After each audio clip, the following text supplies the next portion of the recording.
Our parenting series, we've been talking about parents all month long, and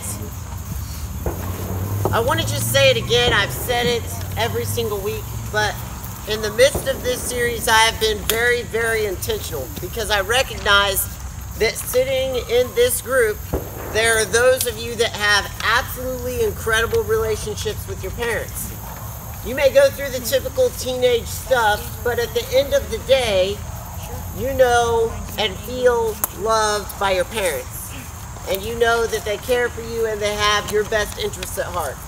And I also recognize that sitting in a group this size, there are some of you that don't experience that. For whatever reason. Maybe your parents have walked away, maybe you don't know one or both of your parents. Maybe your parents are physically present but emotionally distant. Maybe your relationship with your parents is just not the way that God intended it. And so this entire month, I've been very, very, very intentional to speak to both groups of people. To speak to people who do have that relationship with their parents, and to speak to people that don't have that relationship with their parents. And so 2 weeks ago when we started all this, we looked at Genesis, where God created the family unit. And we said we were created for our relationships with our parents. When God created man, he created him in his image, and in the midst of talking about being in his image, he used a very relational term to signify that we were created for relationships. We were created for relationships with our parents. And so two weeks ago, I simply said that we've got to recognize and admit that we need that in our lives. For those of us with great relationships with our parents, sometimes it's really easy to take that for granted. And for those of us that have relationships with our parents that are very much so lacking, we tend to put up a wall and say, well, I never needed that anyway. But and I said this, and this is really important. We can't heal from what's hurt us or improve what we've been blessed with until we admit the truth about our situation. And so the first step is simply saying, yes, I was created for that. Whether it's good, whether it's bad, I was created for that. And the second thing that I said 2 weeks ago was to work on that relationship. For some of you, that means with your relationship with your parents, if it's a good relationship, you sit down and you have honest conversations with your parents. You talk to them, you work on that relationship in a very physically present way, an emotionally present way. You have intentional conversations with your parents. And for some of you that don't have relationships with your parents, I encouraged you to go find trusted adults that can fill that void. They will never take the place of your parents. You will never be able to say, I never needed my parents, because you were created for that. And you can admit that, and you can feel the hurt that goes along with that. But you can also find other adults. And we have a lot of adults that come to this every Sunday night that care for you. And you can begin to connect with those adults and have conversations, and those adults can give you guidance and wisdom as you travel through your teenage years. And then last week we looked at this idea of obeying our parents, and how we are called to obey our parents, and obeying our parents actually adds stability to our lives. And so I encouraged you guys to simply take some deep breaths when you face that moment where your parents are getting on you or telling you to do something you don't like, or encouraging you to stop doing something, to take that deep breath and say, all right, are my parents just caring about me and wanting to keep me from some pain? And I use the example of us asking Luna not to jump on her bed so she wouldn't smack her face, but she jumped on her bed and smacked her face anyway. Luna is right there in the red shirt. Wave, Luna.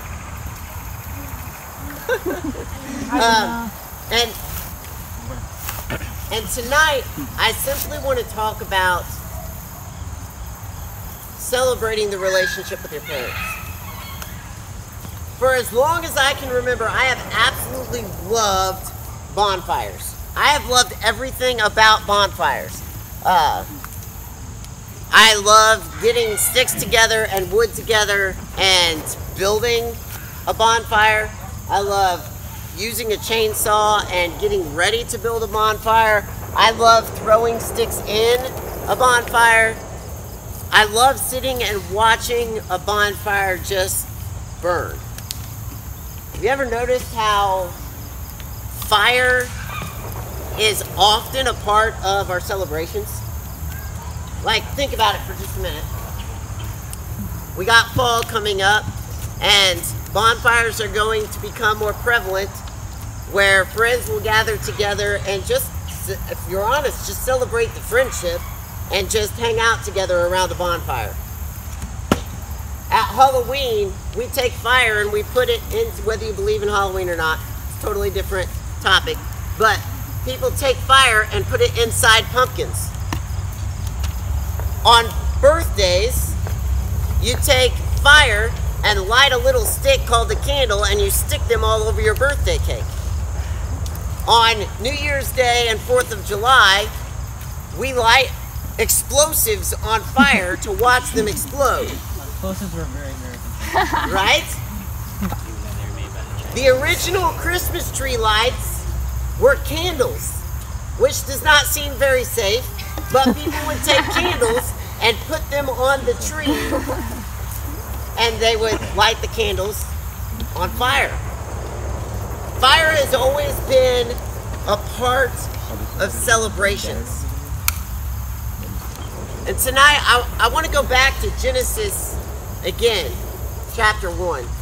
And I want to look at when God first created the family unit and the way that it was created and what it was created for. If you look in Genesis chapter 1, we're going to read the same verses we read a couple weeks ago, starting in verse 26.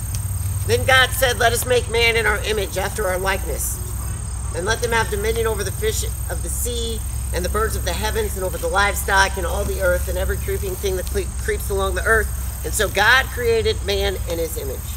In the image of God, he created him, male and female, he created them.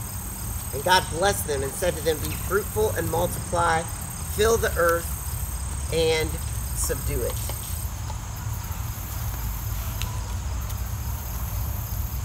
God created us to be in relationships. And when you think about it, God created us to be in perfect, God created us to be in perfect relationships. When God created the first family unit with parents and children, he created that family unit to be filled with love. I love the way that fire simply engulfs the wood. I don't know if you guys are as mesmerized by fire as me. I'm a firebug. Yeah, I love a firebug. I've been called a pyro before. But I love watching fire just completely engulf the wood. And it just completely takes it over. And when fire takes over a piece of wood, it completely changes the wood. And you can sit and you can watch a piece of wood just be completely engulfed in flames and turn into glowing red hot embers. And I think that is the way that God created the initial family unit and relationship between parents and children. That relationship was supposed to be engulfed in love. Love was supposed to fill every single part of that relationship. Love was supposed to be so central to that relationship that it changed the lives of those that were involved in it. And like fire engulfing wood, we were originally created to have a relationship that is completely filled with love. You know, as I think back over my relationship with my own parents, I had a lot of cool experiences as a teenager. We had vacations that we went on, and we had, you know, they gave me gifts. And those are all cool memories, but the times that I remember most are the times where I was just hanging out with my parents, and they were emotionally present with me, and I felt the love of God through them. I felt genuinely, honestly loved. And I imagine that whether you are an adult here or whether you are a teenager here, that you can honestly say, and I can honestly say, that those are better memories than any vacation that my parents could have given me. Those are better memories than any gift that my parents could have ever given me. Because when you feel and experience honest, true love the way that God intended it, you realize that's what you were created for. And oftentimes, those experiences for me and my parents happened around a bonfire. There was just something about sitting there as a family together. And one of my goals as a parent is to express honest, God-fearing, genuine love to my children. Because we were created for love.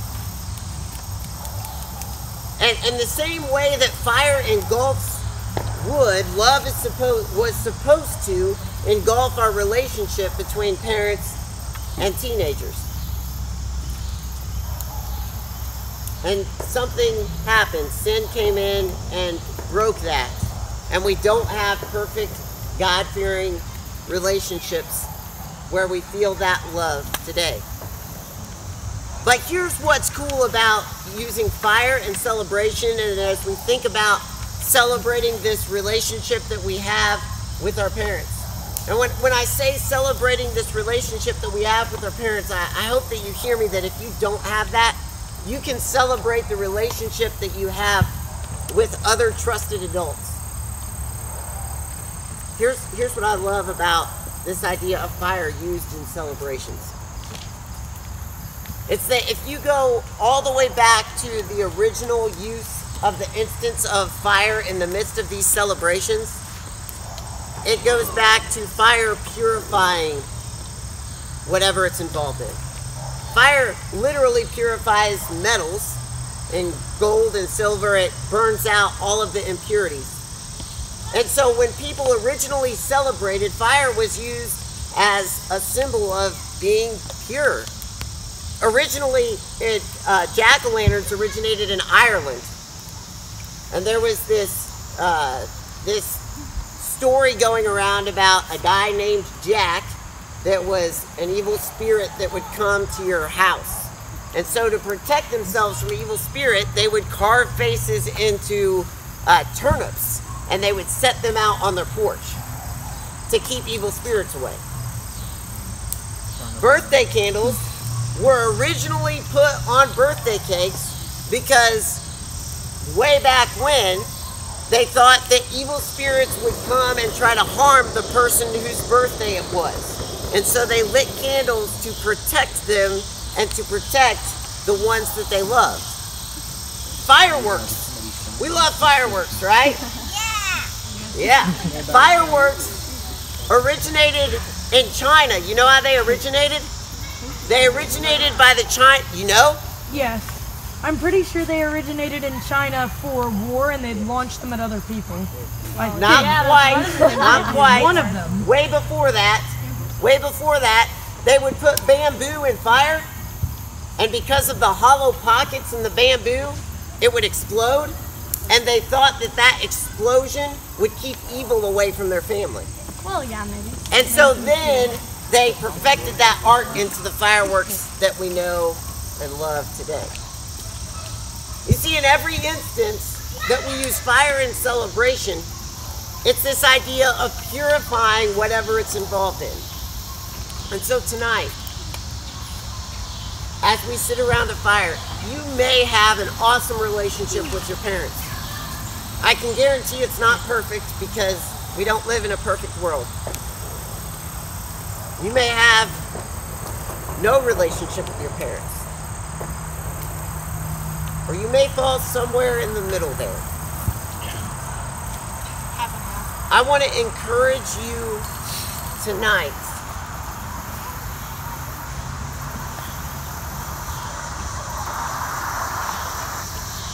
to let love fill that relationship. For some of you that don't have a relationship with your parents, I want you to hear me very, very, very, very clearly. I am not telling you to put yourself in harm's way. I'm not telling you to go in and get hurt emotionally or physically. That's not what I'm saying. For you, some of what you have to do, and you honestly have the harder job, some of what you have to do is go back to what we said 2 weeks ago, and you have to admit to yourself, I was created for this, I need this, I don't have it, and it sucks and it hurts. But I have this person over here that I can lean on. And you know what? I'm not going to put up walls with that person. I'm going to be honest with that person. I'm going to let love shine through and allow that person, even though I've been hurt by my own parents, allow that person to love me in return. I'm going to let love purify the hurt that I have felt. I'm going to let love purify the pain that I feel when I think about my parents. That's a tall task. But that is a task worth celebrating. And guys, Satan wants nothing more than for you to go through your teenage years completely alone trying to figure everything out for yourself. He wants to try to destroy you. And I'm here to tell you, we have adults here, and I'm one of them if you need someone. We have adults here that love and care for you. And I encourage you to find a trusted adult and just begin working on that and allow love to purify that and celebrate that. For those of you that have a great relationship with your parents, I want to encourage you to work on really, honestly, truly loving your parents. And really, honestly, allow your parents to love you back.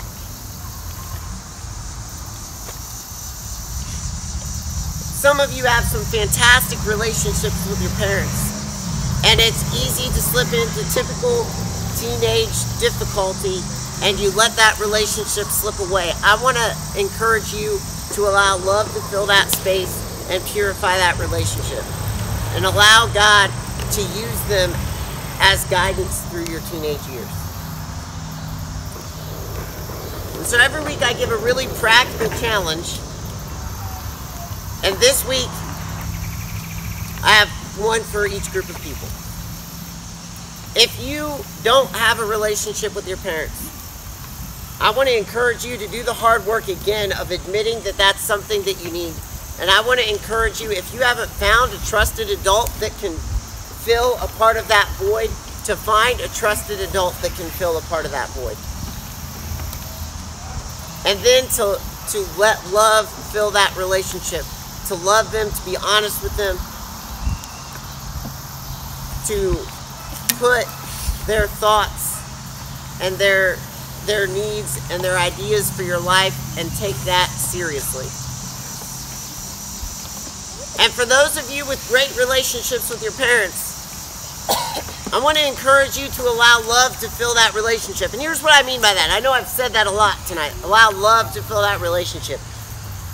When Paul talks about love in the Bible, he often talks about it in the midst of husbands and wives. But one of my favorite things that Paul says about love is he says that love should be the way that Christ loved the church.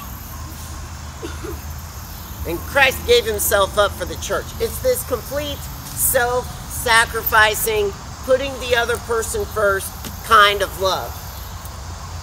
Now let me ask you a question. How would it change your relationship with your parents if you were thinking, all right, I'm going to put my parents above myself? How would it change your relationship with your parents if in turn your parents were thinking, all right, I'm going to put my kids above myself? It would make a radical difference. That would be love coming in and purifying that relationship. You guys, it would fix some of the arguments and the fights that you have. You may have a great relationship with your parents, but I know that you still have arguments and fights.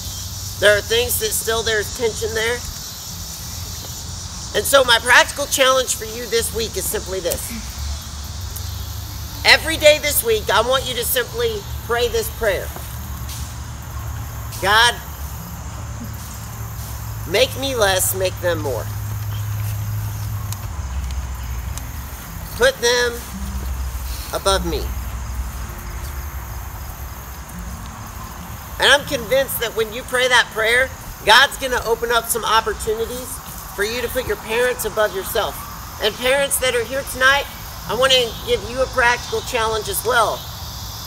To pray every single day this week, God, make me less, make my kids more. And I'm convinced that God is going to give us as parents practical opportunities to put our kids above ourselves. And when that happens, when that love, the way that God intended it, flows through that relationship, it changes things. Just like a fire changes wood into red hot coals. Love the way God intended will change things.